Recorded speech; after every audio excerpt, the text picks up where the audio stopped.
si Kuya George, ahenteng lupa't bahay sa gitnang Luzon, Pampanga ang aking taglay. Tumutulong sa pamilya, lokal man o dayuhan, sa ibang bansa'y nangarap, ngayon'y umuwi lamang. Ang inyong kaibigan sa paghahanap ng tirahan, payo ko'y handog para sa tamang landas ng buhay. Ngunit minsan di handa, kaya't oras ang nasayang. Samahan mo ako sa tamang bahay para sa pamilya'y payapang buhay.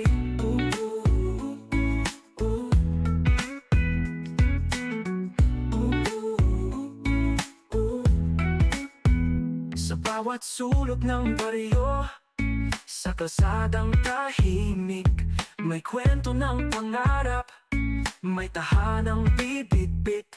Dinig ko ang tanong, kuya, kaya ba ito?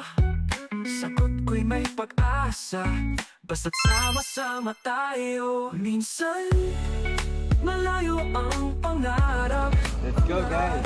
Minsan,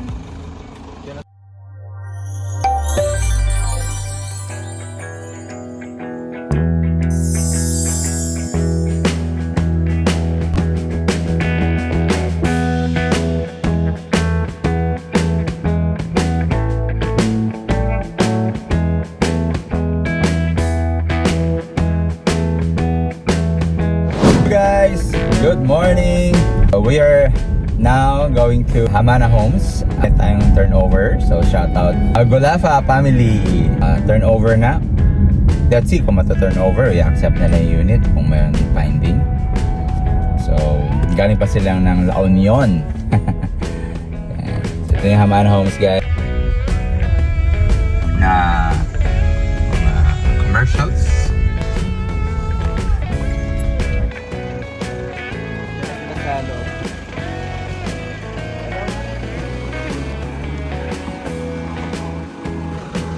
Sa unit ni mga Golafa. Ayan, family. Straight from London. Pero nasa US sila, guys. Meron tayong tinatawag na punch list day kapag full completion na yung unit natin. Okay, let's go. Yeah, expansion. Look, may expansion tayo. This is the first time na we feature may expansion na, di ba? Yay! Full pack, no? Shout out! Alright guys, so nandito tayo sa bahay ng ating client na Onea model with Plus.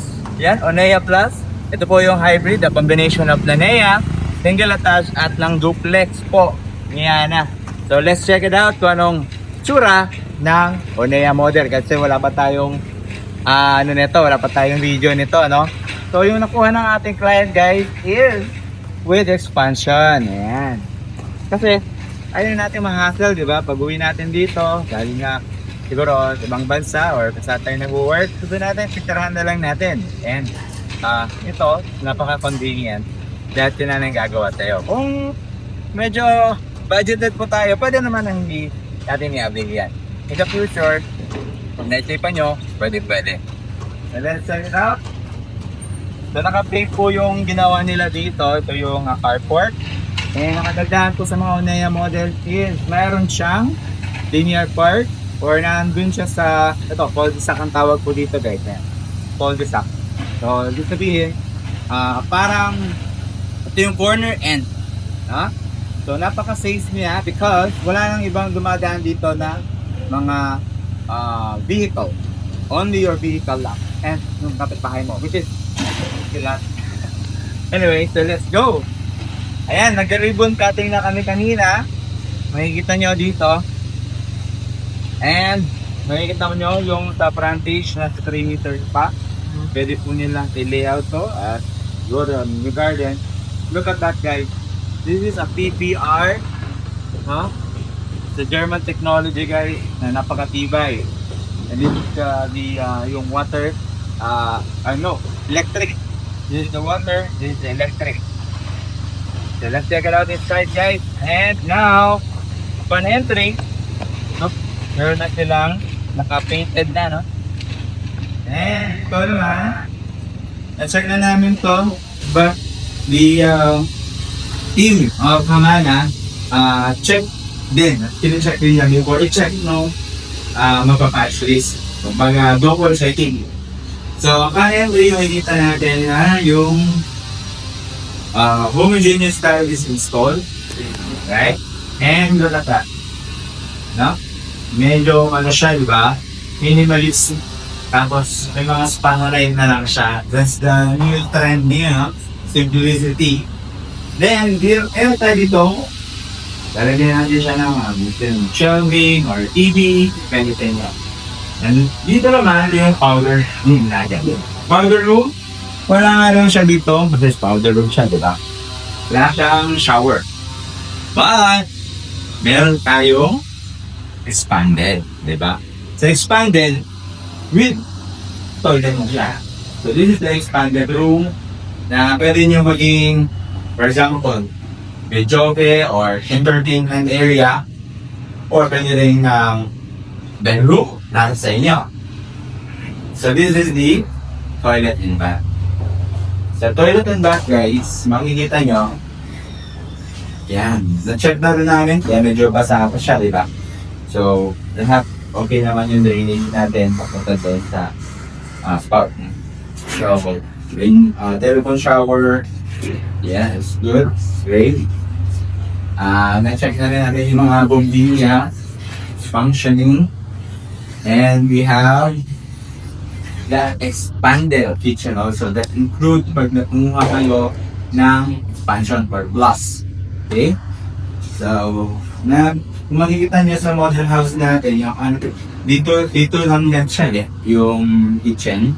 Ngayon kapag in-expand nyo or nag-avail kayo ng expander, so, napupush back po yung kitchen. So, dito yung refrigerator, dito yung saan kayo yung washing area, and kasama na rin to. And this is also a half lane brand. Itong parang handle niya, diba? Tapos, ito yung induction, gusto nyo ng induction, and range hood, pwede nyo maglagay dyan ng range hood. Tapos dito, possible, kung meron na yung parang gas range, dito siya. Right? Or electric gas range, depende sa inyo kung ano prefer. So, we have these 9, check natin. So, the wall is not included, no? Why? Because some other mayroon prefer the bulb. But usually guys, hindi talaga i-include yan dun sa turnover. Okay. And then, the laundry. Yung laundry natin, dito siya. Yan. Look at that. So, nilagyan na rin nila ng waterproofing. Alright. And, check natin yung ano na, diba? Umiilaw. Tapos, dito yung laundry. We have the provision for faucet dito. And kung magtatanong kayo, anong gagawin dito? Kasi bakit naka-open? Okay? So guys, 4 feet lang po yung pwede dito. Dito ka dyan. Explain ko lang to yung ano lang. So 4 feet lang siya. But you can have the louver type. Sa louver type guys, meron siyang privacy at the same time ventilation. Ito po kasi yung nasa parang building code. Dapat may 2 meters by 2 meters po yung requirement. Hindi siya naka-enclose. It should be, yung parang meron siyang, meron pa rin siyang circulation, no? So, concrete, 4 feet, and then louvers na lang. Yung louvers, guys, siya, parang metal plate siya. Ang ganyan siya, ganyan. Pag hangin, sinagaan pa rin, through pa rin siya. Pero privacy, nandun pa rin. So, let's check. Now, let's move to upstairs na. So, look at that guys, yung finish pa lang, no? Okay. And look at that. Nice. Parang maroon type of steps. Hindi siya masakit sa tuhod because the step are hindi stiff, no? And this one can have your birthday Yeah? Tapos, meron lang. So, don't worry guys kung paano nyo siya lalagyan yung ball because they have their ladders that we can borrow kung gusto nyo. But usually, chandelier na lang yung ilalagay dyan. Okay? And, dito naman tayo sa Abanetri, sa taas, may hallway tayo dito. Before, sa model house natin, meron silang revision dito eh. Pag-step pa lang natin, dito na yung, tawag nito, yung CR. Which is very dangerous because sometimes, pag nalibungatan ka sa CR ka, diretso ka sa hagdan, diba? Delikado siya. And also, makes the stair in this if di talaga above 45 degrees. So, it's more tuhod friendly siya. So, which my client agree na i-revision yung kanilang layout. So, from dito na nilagay ko siya. Nilagay siya dito. Yan, di ba? So, ito na yung toilet niya. This is a common toilet. Tapos, meron siyang floor to ceiling tiles. Ayan. So, pwede kayong maglagay dyan ng divisions ng glass. So, we have here, the check na rin yan. It's tubig. It's good. It's functioning. So, meron tayo ditong bedroom with a single size bed. Okay? So, pwede yung mga LVT tiles guys, pwede siya luwaks. Yun yung maganda sa kanya. And pagka hindi malamig sa paa. Alright? So, meron siyang one window, diba? Medium.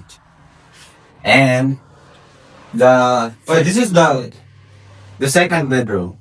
Kasi sa baba, yung first one. And this one is the third bedroom. The third bedroom, dito naman, may dalawang access or meron na siya dalawang bintana. Ayan yung bintana niya. Yan yung bintana niya. Ang laki. So, I think yung mga curtain dito mas meron akong naisip dito magandang curtain eh. Yung parang ginagawa lang siya. No? Parang sa gilid. Gumagano lang siya. Iba din yung Korean lines yung gumagano. Pero mayroon siyang gumagano. Yeah. Hanap. Idea pa lang. So, let's move here. Yeah, it's size sa master bedroom. Sa master bedroom, kasha full size. Full size. Kasha. And we have ito, bintana. And meron siyang maraming sako. Imagine mo guys. Meron siyang socket dito. Meron din sa bedside table. And meron siya dito. Socket. And meron siya dito guys. Socket. And well, this one, I think hindi siya magamit. Because hindi split type na ang pwede dito sa master bedroom. Kasi kung lalagyan natin siya ng window type, parang angit siya dun sa passage ng bahay. So, they recommended na mag-split type na lang rather than use the window type. So, since naka-layout na, nalagyan na lang naman ito. Or, naka-layout na siya. But, the provision is split type. Pero may mga split type naman tayo sa saksakan dito, ano? Pwede rin. So, dito naman, yung toilet and exclusively for masters. This is the different from Miata, Duplex, at Onea. Same with Duplex din naman siya, may attached yung unit, no? Ng Onea. But then, yung layout niya is yung pang single attached. Which is, the master bedroom has its own toilet and bath. Ayan, di ba? Tapos, ito, mayroon na siyang mga lakas ganyan, no? Diba? Ano brand of? Activa. Okay, now. Doon pa lang sa paghawak ng kaliwa, yun mo kung ano to talaga eh, top brand. Because I can feel it. Diba? Oh, hindi siya yung parang maki-feel mo eh na mahal siya. Okay? Doon pa lang tatunog. And this is the access, no? Na only for master. Meron silang sarili ng balcony. Look at that. Nice. Beautiful. Yan, di ba? So, shout out Ma'am April. Sir Yado. Ayan, yun yung client natin. Dalawa. For turnover na rin yan. And abangan nyo yan because that is all single attached model. Guys. So, ayan. Maraming po salamat sa inyong panonood. I know, it's a long video. But you can see, if you're considering buying a property, I suggest not only the house, but the community itself. But Hamana Homes can give you not only the beautiful house, but the community that you deserve. Later guys, after this next video siguro, i-present natin yung community ni Hamana Homes. Why this is the best investment for you. For the meantime, yun na muna. Maraming salamat. Ako nga pala si Kuya George at kasama ko si Dexter, pintad ko siya. Galing sa Buanga. May sasabing, dream home you deserve, people you trust. See you and God bless. Uwi lamang ang inyong kaibigan sa paghanap ng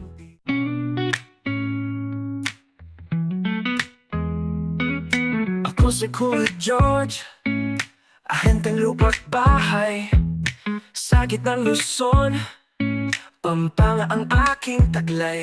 Tumutulong sa pamilya, lokal man o dayuhan, sa ibang bansa'y nangarap, ngayon'y umuwi lamang. Ang inyong kaibigan sa paghanap ng tirahan, payo ko'y handog para sa tamang landas ng buhay. Ngunit minsan di handa, kaya't oras ang nasayang. Samahan mo ako sa tamang bahay para sa pamilya'y payapang buhay.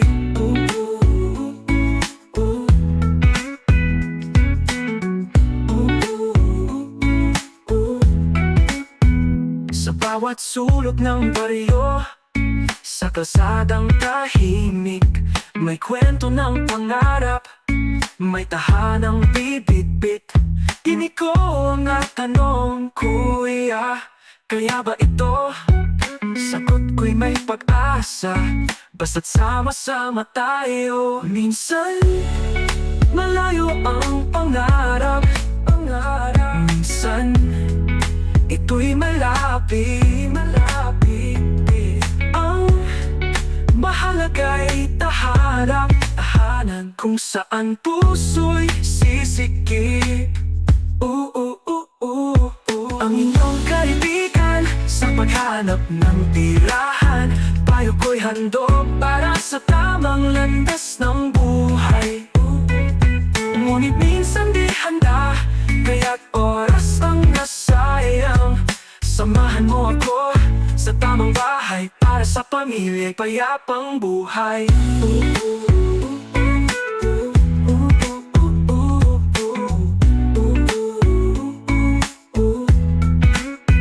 Huwag magmadali, isipin ang tunay na halaga. Hindi lang ito pader, ito'y pangarap na buo. Ang tahanan ay tahanan kung may saya't pagsasama. Walang mas mahalaga kaysa pamilya mong kasama. Ang inyong kaibigan sa paghanap ng tirahan, payo ko'y handog para sa tamang landas ng buhay. Ngunit minsan di handa, kaya't oras ang nasayang. Samahan mo ako sa tamang bahay para sa pamilya'y payapang buhay.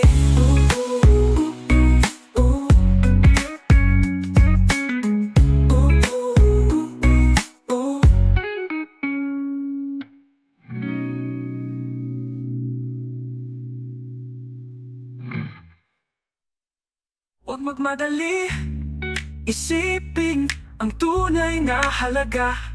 Hindi lang ito pader, ito'y pangarap na buo. Ang tahanan ay tahanan, kung may saya't pagsasama. Walang mas mahalaga kaysa pamilya mong kasama. Ang inyong kaibigan sa paghanap ng tirahan, payo ko'y handog para sa tamang landas ng buhay. Ngunit minsan di handa, kaya't oras ang nasayang. Samahan mo ako sa tamang bahay para sa pamilya'y payapang.